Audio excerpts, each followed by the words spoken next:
Bonjour, donc bon printemps 2019, on est aux portes du printemps 2019 avec des chambres de température excessivement élevées pour un printemps. Voilà, bon. Par contre, sachez que les pistachés ne se sont pas encore réveillés. C'est un arbre sournois, un arbre méfiant qui a toujours un peu peur des gelées de printemps. Il les craint pas beaucoup, mais il est très méfiant. Voilà. Donc les pistachés normalement ne démarrent pas très vite. Donc c'est un arbre qui vous permet de limiter les gelées de printemps. Et c'est un arbre qui est sournois. On ne sait pas trop. Voilà. Donc les mâles ont tendance à dégainer très rapidement pour pouvoir être prêts pour pouvoir fournir du pollen aux femelles. Mais les femelles, elles sont un peu incertaines. Et selon moi, elles vont tarder un peu à fleurir. Et sûrement que cette année, on aura des problèmes de fécondation pour que les mâles vont s'épanouir un peu trop tôt et sûrement les femelles manqueront de pollen pour être fécondées. Enfin, ça, c'est un autre problème. Donc, bienvenue donc au mât de la pistache ou la pistache de Luberon, voilà, qui est un peu symbolisée par cette forme qui est un peu forme de pistache. Et donc, contre pistachoculteurs, on se salue de cette manière. Voilà. C'était un petit bémol. Voilà. Donc, on est ici donc à Fort-Calquier, au centre d'investigation de la pistache. Donc, on a créé aussi en même temps une pépinière. Et donc, on développe des arbres qui permettent à nos clients et surtout à nous-mêmes de pouvoir augmenter la taille de nos hectares en production et de nos clients, certains pionniers qui hésitent, qui veulent se lancer dans la pistache, à venir nous acheter des plants qu'on fournit et qu'on crée de A à Z en partant de rien du tout, donc de la graine jusque-là. Donc, un exemple de petit pistachier qui a passé l'hiver, vous voyez, on a récupéré dans la garrigue la graine et voilà, vous voyez, la partie térébinthe. Il est là, on va lui donner à manger, bien sûr, de l'agriculture biologique. Et au mois de septembre, on va dire au mois d'août, il sera greffé pour être disponible après sur le marché pour vous à partir du mois de, on va dire, décembre, janvier et voire plus tard. Voilà. Donc c'est un arbre qui est très rare et qui est difficile à trouver. Donc il faut que vous anticipez vos achats et vous positionnez minimum, voire un an et demi à l'avance. Voilà, donc ça, il faut bien le comprendre. Ne croyez pas d'arriver en octobre 2019 et avoir des pistachés disponibles du jour au lendemain. Ça, ce n'est pas faisable. C'est un arbre qui est rare, difficile de multiplication. Donc, prenez du temps pour commander vos pistachés longtemps à l'avance. Voilà, donc c'est un petit bémol pour vous présenter cet arbre qui est quand même méconnu, hein. Et que, voilà, beaucoup de Provençaux ne savaient même pas qu'il existait. Et grâce à moi, il est un peu rené et il repart. À tel point qu'il y a certains industriels qui ont décidé de se lancer dans l'aventure pistache. Ça nous fait plaisir, mais sachez que c'est des gens qui ne sont pas du tout compétents, qui se sont venus se former chez nous, voilà, pour ensuite flairer le bon coup et se lancer. Voilà, donc attention, méfiez-vous. Nous, on est petits, nous, on grossit tout à petit, on n'a pas des grosses prétentions. Avant tout, c'est de pouvoir développer notre propre exploitation, une pistache, 6 hectares actuellement en production, dont on a réalisé l'année dernière la première récolte. Et donc, on est tout à petit, on monte, on augmente. Et en plus, on a différents cultivars qui nous permettent un peu à l'avenir de pouvoir sélectionner et de pouvoir multiplier nous-mêmes, sans besoin des autres pays européens, qui nous tirent la bourre, de créer nos greffons et pouvoir lancer la production de la pistache de manière un peu intensive dans le sud de la France. Voilà. Mais sans ce centre d'investigation et sans ces différents cultivars, on ne pourra pas. Donc méfiez-vous surtout d'aller acheter des pistachés dans la péninsule ibérique ou ailleurs. Disons, on est un peu leur concurrent direct. Donc ils ne veulent pas qu'on développe cette production, qui est une production qui était présente déjà en Provence depuis longtemps. Et donc, ils ne veulent pas. Donc, méfiez-vous des pistachés à moitié prix. Un pistaché coûte cher, c'est un arbre qui coûte cher, c'est un investissement de l'ordre de 10 000 à 12 000 euros l'hectare. C'est un budget, faites attention. Si vous positionnez 12 000 euros et à la fin de 2 ans, vous avez, on va dire, 40% des arbres qui ont pris, c'est une vraie catastrophe.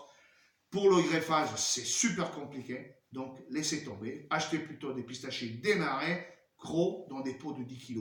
Et vous verrez que vous aurez des racines. Et à ce moment-là, l'arbre il partira. Vous arrivez, c'est pas tellement un problème de le faire partir. Un peu de flotte la première année. Ensuite, c'est un arbre qui a un pivot extrêmement puissant, capable de péter du basalte. Là, il décollera et il s'installera.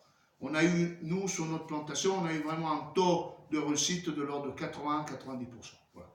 Donc n'hésitez pas à nous contacter, réservez surtout vos pistachés très rapidement avant le 20 juin et vous serez tranquille. À ce moment-là, vous pourrez partir pour la nouvelle campagne 2019 avec des pistachés corrects et adaptés à votre contexte provençal ou languedocien. Voilà. Donc on va parler un peu de cet arbre qui était un peu méconnu, qui était mis un peu de côté à cause des religions, à cause aussi de ce problème de multiplication qui n'est pas facile et qui est un arbre, disons, qui est un peu on va dire, un peu caché et qui reste un arbre quand même un peu masqué par tout le monde. On n'a pas trop d'informations, c'est difficile d'avoir des informations. Moi, ça fait 10 ans que je me bats pour essayer de créer quelque chose. J'y arrive tout à petit, mais tous les jours sur la pistache, j'en apprends et j'en ai encore beaucoup à apprendre. Voilà. Donc, ne croyez pas que c'est comme faire pousser du blé, des amandiers, autre chose, c'est totalement différent.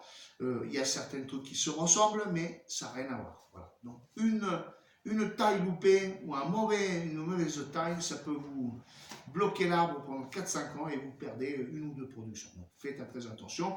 Venez vous former chez nous.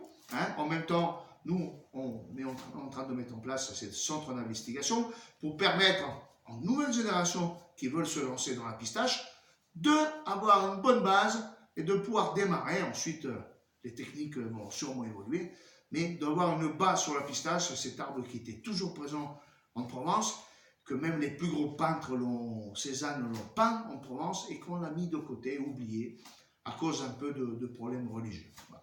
On ne va pas insister là-dessus, mais c'est comme ça, donc il faut le faire renaître, voilà, avec des gens compétents qui ont quand même un savoir-faire, une dizaine d'années et une vingtaine d'années d'agriculture derrière. Donc je pense qu'on peut arriver à faire quelque chose de très bien. Voilà. Par contre, méfiez-vous aussi de certains locaux qui commencent à développer la pistache et de certains industriels qui ont des sous, qui flairent le bon coup. C'est des gens qui se sont formés chez moi, ils n'ont pas trop de savoir-faire et ils se prétendent savants dans la pistache. Voilà. Venez chez moi, vous verrez 6 hectares, je vous ferai voir les réussites et les défaites. Pas que des réussites. Voilà. Pour que dans la pistache, vous aurez beaucoup de surprises et beaucoup de défaites. Voilà. Donc, pour ce qui concerne cet arbre, c'est un arbre qui se développe bien dans les terres calcaires. Il adhère les terres pauvres, voilà, un avantage énorme. Hein. Il a besoin de très peu d'eau, voilà. Et bien sûr, il peut se mener d'une façon correcte en agriculture biologique et qui a une très grosse valeur ajoutée pour des gens aussi qui envisagent la retraite dans 10-15 ans. Vous plantez une trentaine de pistachés, ça vous permet d'obtenir une petite retraite agricole conséquente sans grande chose à faire. Voilà. C'est un arbre qu'il faut savoir apprendre à poter, à faire la taille exactement, la pote, voilà, et la pote, excusez-moi, je le dis en espagnol, et donc le mener. Voilà. Après, la fécondation, c'est un deuxième problème très très grand sur la pistache, qui est quand même assez conséquent et qu'il faut envisager et discuter avec des gens qui sont capables de maîtriser ces techniques. Voilà. Ça a été à cause d'un manque d'informations, cette culture a été oubliée et mise de part. Voilà.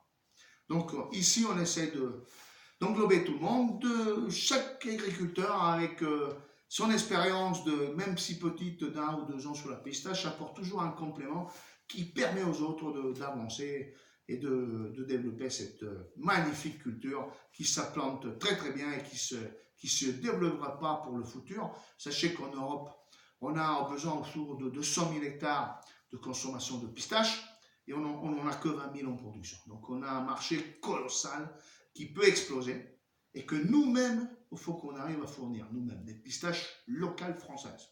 Et ça, on y arrivera progressivement.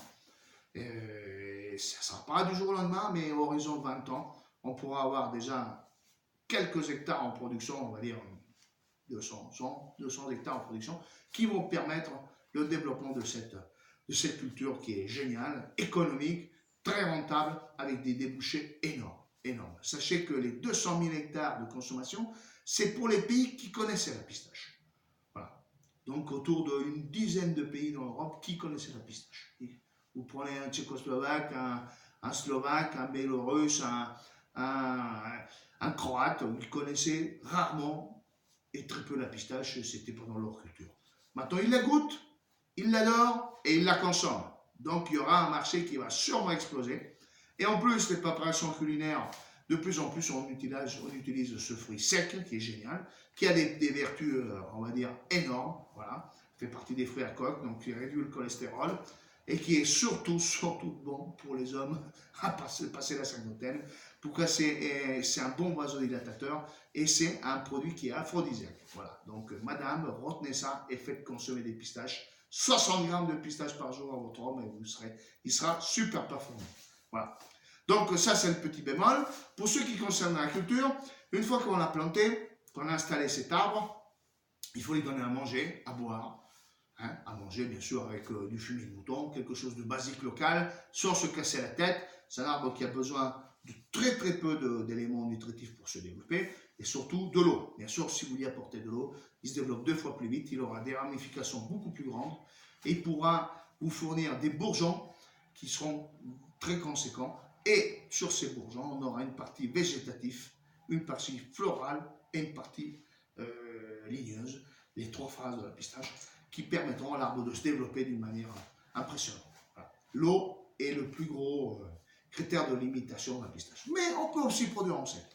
Sur mes vidéos, vous avez vu certains pistachers qui ont 8 ans, qui ont été, on va dire, pas arrosés du tout et qui produisent d'une manière assez conséquente. Donc on peut l'adapter aussi en sec.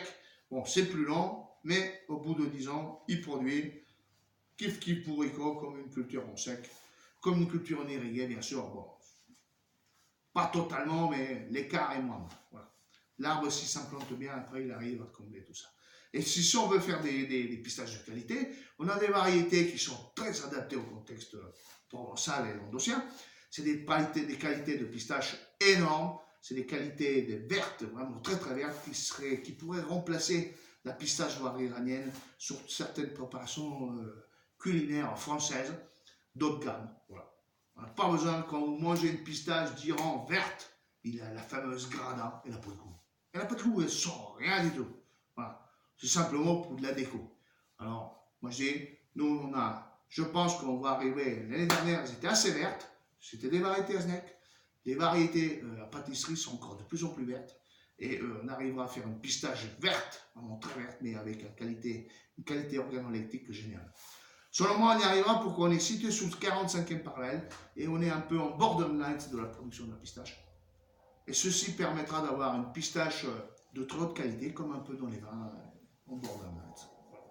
Voilà. Donc ici, Lou le pistacher, en direct de Fort-Calquier, le centre d'investigation de la pistache française vous attend et surtout pensez à réserver vos pistachers le plus rapidement possible pour la campagne prochaine. Sachez, c'est un arbre qui est cher mais qui bien positionné et un peu bichonné peut vous rapporter gros et surtout une très bonne retraite agricole. Merci, à bientôt. Lou le pistacher.